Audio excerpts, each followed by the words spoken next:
इस वीडियो का मकसद किसी भी सुपर स्टार का ऊंचा या फिर नीचा दिखाने का नहीं है, तो कृपया करके आप सभी लोग इस वीडियो को अपने दिल पर न ले। दोस्तों, फिर से एक बार कंपेयर करने वाला है प्रमोद प्रेमी का नया होली गीत, जो कि होली स्पेशल सॉन्ग होने वाला है, जिसका नाम है होली में प्रणाम बा। वहीं दूसरी साइड नीलकमल सिंह का होली गीत होलिये में जात बानी पियवा के घरे। दोनों गाने का हम 2 घंटे का कंपेयर करने वाले हैं, क्योंकि अदरवाइज सिंगर का कोई भी यूट्यूबर कंपेयर नहीं करते हैं। तो चलिए आज हम प्रमोद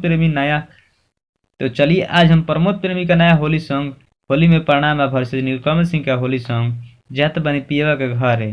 तो चलिए दोस्तों, आज हम दोनों गाने का कंपेयर कर लेते हैं, दिखाते हैं 2 घंटे में कौन सा गाने लाइक व्यूज हर मामले में आप सभी के बीच दिखाए जाएंगे। साथ ही साथ दोस्तों, जो रियल होगा वही आप सभी के बीच दिखाएंगे। तो चलिए दोस्तों, वीडियो स्टार्ट करते हैं। सबसे पहले बात करते हैं प्रमोद प्रेमी यादव का गाना होली में प्रणाम बा के 2 घंटे का रिकॉर्ड का। तो दोस्तों, 2 घंटे का टोटल व्यूज मिला है 1,06,000, जबकि लाइक मिला था 12,000। वहीं दूसरी साइड 2 घंटे में नीलकमल सिंह का होली गाना जात बनी पियवा के घरे का व्यूज मिला है 44,000, जबकि लाइक मिला है मात्र 9,800। तो दोस्तों, 2 घंटे का रिकॉर्ड की बात करें तो प्रमोद प्रेमी आगे हैं।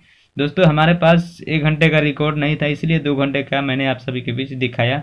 तो उम्मीद करता हूँ कि वीडियो आप सभी को बहुत पसंद आया होगा। अगर पसंद आया तो वीडियो को लाइक कर देना, चैनल पर नहीं है तो चैनल को सब्सक्राइब करके रखना, ताकि हर अपडेट आप सभी तक सबसे पहले पहुँच पाए। मिलते हैं एक नई वीडियो में। जय हिंद, जय भोजपुरी।